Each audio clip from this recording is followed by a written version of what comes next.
बोलो गुरुदेव भगवान की जय। प्यारे कृष्ण कन्हैया लाल की जय। श्री विष्णु पुराण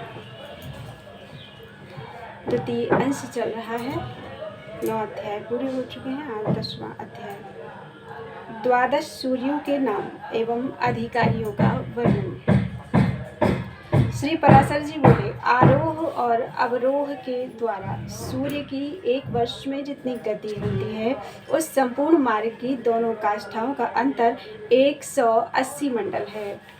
सूर्य का रथ प्रतिमास भिन्न भिन्न आदित्य, ऋषि, गंधर्व, अप्सरा, यक्ष, सर्प और राक्षस गणों से अधिष्ठित होता है। हे मैत्रेय, मधुमास चैत्र में सूर्य के रथ में सर्वदा धाता नामक आदित्य, क्रतुस्थला, अप्सरा, पुलस्त्य, ऋषि, वासुकी, सर्प, रथभृत, यक्ष, हेति राक्षस और तुम्बरु गंधर्व ये 7 मासाधिकारी रहते हैं तथा अर्यमा नामक आदित्य, पुलह ऋषि, रथौजा, यक्ष, पुंजिकस्थला, अप्सरा, प्रहेति, राक्षस, कच्छुवीर, सर्प और नावत नामक गंधर्व ये वैशाख मास में सूर्य के रथ पर निवास करते हैं। हे मैत्रेय, अब ज्येष्ठ मास में निवास करने वालों के नाम सुनो। उस समय मित्र नामक आदित्य, अत्रि ऋषि, तक्षक सर्प, पौरुषेय राक्षस, मेनका अप्सरा, हाहा गंधर्व और रक्षस्वन नामक यक्ष ये उस रथ में वास करते हैं तथा आषाढ़ मास में वरुण नामक आदित्य, वशिष्ठ ऋषि, नाग, सर्प, सहजन्या, अप्सरा, गंधर्व, रथ राक्षस और रथचित्र नामक यक्ष उसमें रहते हैं। श्रावण मास में इंद्र नामक आदित्य, विश्वावसु गंधर्व, श्रौत यक्ष, ऐलापुत्र सर्प, अंगिरा ऋषि, प्रमलोचा अप्सरा और सर्पी नामक राक्षस सूर्य के रथ में बसते हैं तथा भाद्रपद में विवस्वान नामक आदित्य, उग्रसेन गंधर्व, भृगु ऋषि, आपूरण यक्ष, अनुमलोचा अप्सरा, शंखपाल सर्प और व्याघ्र नामक राक्षस का उसमें निवास होता है। आश्विन मास में पूषा नामक आदित्य, वसुरुचि गंधर्व, बात राक्षस, गौतम ऋषि, धनंजय सर्प, सुसेन गंधर्व और घृताची नाम की अप्सरा उसमें वास होता है। अप्सरा का कार्तिक मास में उसमें विश्वावसु नामक गंधर्व, भरद्वाज ऋषि, पर्जन्य आदित्य, ऐरावत सर्प, विश्ववाची अप्सरा, सेनजित यक्ष तथा आप नामक राक्षस रहते हैं।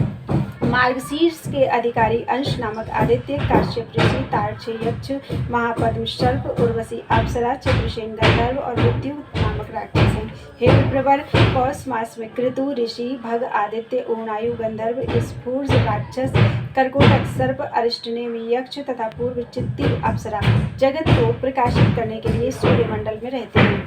हे मैत्रेय, त्वष्टा नामक आदित्य, जमदग्नि ऋषि, कंबल सर्प, तिलोत्तमा अप्सरा, ब्रह्मोपेत राक्षस, ऋतजित यक्ष और धृतराष्ट्र गंधर्व ये 7 माघ मास में भास्कर मंडल में रहते हैं।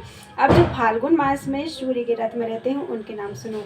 हे महामुने, वे विष्णु नामक आदित्य, अश्वतर सर्प, रंभा अप्सरा, सूर्यवर्चा गंधर्व, सत्यजित यक्ष, विश्वामित्र ऋषि और यज्ञोपेत नामक राक्षस हैं। हे ब्रह्मन, इस प्रकार विष्णु भगवान की शक्ति से तेजोमय हुए ये 7 गण एक मास तक सूर्य मंडल में रहते हैं। मुनिगण सूर्य की स्तुति करते हैं, गंधर्व सम्मुख रहकर उनका यशोगान करते हैं, अप्सराएं नृत्य करती हैं, राक्षस रथ के पीछे चलते हैं, सर्वगान करने के अनुकूल रथ को सुसज्जित करते हैं और यक्षगण रथ की बागडोर संभालते हैं तथा नित्य सेवक बालखिल्य आदि इसे सब ओर से घेरे रहते हैं। हे मुनिषत्तम, सूर्यमंडल के ये 7 गण ही अपने अपने समय पर उपस्थित होकर शीत, ग्रीष्म और वर्षा आदि के कारण होते हैं। इति श्री विष्णु पुराणे द्वितीय अंशे 10वां अध्याय। बोलो वृंदावन बिहारी लाल की जय। 11वां अध्याय सूर्य शक्ति एवं वैष्णवी शक्ति का वर्णन।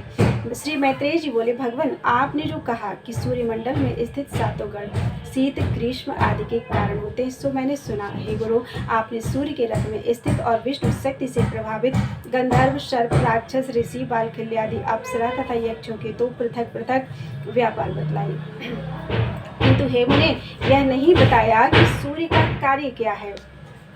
यदि 7 गण ही शीत, ग्रीष्म और वर्षा के करने वाले हैं तो फिर सूर्य का क्या प्रयोजन है और यह कैसे कहा जाता है कि वृष्टि सूर्य से होती है। यदि 7 गणों का यह वृष्टि आदि कार्य समान ही है तो सूर्य उदय हुआ है, अब मध्य में है, अब अस्त होता है, ऐसा लोग क्यों कहते हैं। श्री पराशर जी बोले, हे मैत्रेय, जो कुछ तुमने पूछा है उसका उत्तर सुनो। सूर्य 7 गणों में से एक ही है, तथापि उनमें प्रधान होने से उसकी विशेषता है। भगवान विष्णु की जो सर्वशक्तिमयी ऋग यजु साम नाम की पराशक्ति है, वह वेदत्रयी ही सूर्यदेव को ताप प्रदान करती है। वह और उपासना किए जाने पर संसार के समस्त पापों को नष्ट कर देती है। हे द्विज, जगत की स्थिति और पालन के लिए वे ऋग्वेद, यजुर्वेद और सामवेद रूप विष्णु सूर्य के भीतर ही निवास करते हैं। प्रत्येक मास में जो सूर्य होता है, उसी में वह वेद त्रयी रूपणी विष्णु की पराशक्ति निवास करती है। पूर्वाह्न में ऋग, मध्याह्न में बृहद रथंतरादि यजुः तथा सायंकाल में सांस्कृतियाँ सूर्य की स्तुति करती हैं। यह ऋग यजुः साम स्वरूपिणी वेदत्रयी भगवान विष्णु का ही अंग है। यह विष्णु शक्ति सर्वदा आदित्य में रहती है। यह त्रयीमयी वैष्णवी शक्ति केवल सूर्य की अधिष्ठात्री हो सो नहीं, बल्कि ब्रह्मा, विष्णु और महादेव भी त्रयीमय ही हैं। सर्ग के आदि में ब्रह्मा ऋंगमय अर्थात ऋग्वेदमय, उसकी स्थिति के समय विष्णु यजुर्मय हैं तथा अंतकाल में रुद्र शाममय है। इसीलिए सामगान की ध्वनि अपवित्र मानी गई है। इस प्रकार वह त्रयीमयी सात्विकी वैष्णवी शक्ति अपने सप्तगणों में स्थित आदित्य में ही अतिशय रूप से अवस्थित होती है। उससे अधिष्ठित सूर्यदेव ही अपनी प्रखर रश्मियों से अत्यंत प्रज्वलित होकर संसार के संपूर्ण अंधकार को नष्ट कर देते हैं। उन सूर्यदेव की मुनिगण स्तुति करते हैं, गंधर्वगण उनके सामने यशोगान करते हैं, अप्सराएं नृत्य करती हुई चलती हैं, राक्षस रथ के पीछे रहते हैं, सर्पगण रथ का साज सजाते हैं और यक्ष घोड़ों की बागडोर संभालते हैं तथा बालखिल्य आदि रथ को सबोर से घेरे रहते हैं। त्रयी शक्ति रूप भगवान विष्णु का ना कभी उदय होता है और ना अस्त, अर्थात वे स्थायी रूप से सदा विद्यमान रहते हैं। ये 7 प्रकार के गण तो उनसे पृथक हैं। स्तंभ में लगे हुए दर्पण के निकट जो कोई जाता है, उसी को अपनी छाया दिखाई देने लगती है। हे द्विज, इसी प्रकार वह वैष्णवी शक्ति सूर्य के रथ से कभी चलायमान नहीं होती और प्रत्येक मास में पृथक पृथक सूर्य के परिवर्तित होकर उसमें स्थित होने पर वह उसकी अधिष्ठात्री होती है। हे द्विज, दिन और रात्रि के कारण स्वरूप भगवान सूर्य पितृगण, देवगण और मनुष्य आदि को सदा तृप्त किए रहते हैं।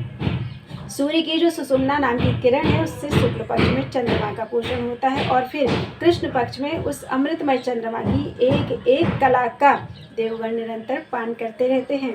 हे द्विज, कृष्ण पक्ष के क्षय होने पर अर्थात चतुर्दशी के अनंतर 2 कलायुक्त चंद्रमा का पितृगण पान करते हैं। इस प्रकार सूर्य द्वारा पितृगण का तर्पण होता है। सूर्य अपनी किरणों से पृथ्वी से जितना जल खींचते हैं, उस सब को प्राणियों की पुष्टि और अन्न की वृद्धि के लिए वर्षा देते हैं। उससे भगवान सूर्य समस्त प्राणियों को आनंदित कर देते हैं और इस प्रकार वे देव, मनुष्य और पितृगण आदि सभी का पोषण करते हैं। हे मैत्रेय, इस रीति से सूर्यदेव देवताओं की पाक्षिक, पितृगण की मासिक तथा मनुष्यों की नित्य प्रति तृप्ति करते रहते हैं। इति श्री विष्णु पुराणे द्वितीय अंशे 11वां अध्यायः। बोलो वृंदावन बिहारी लाल की जय।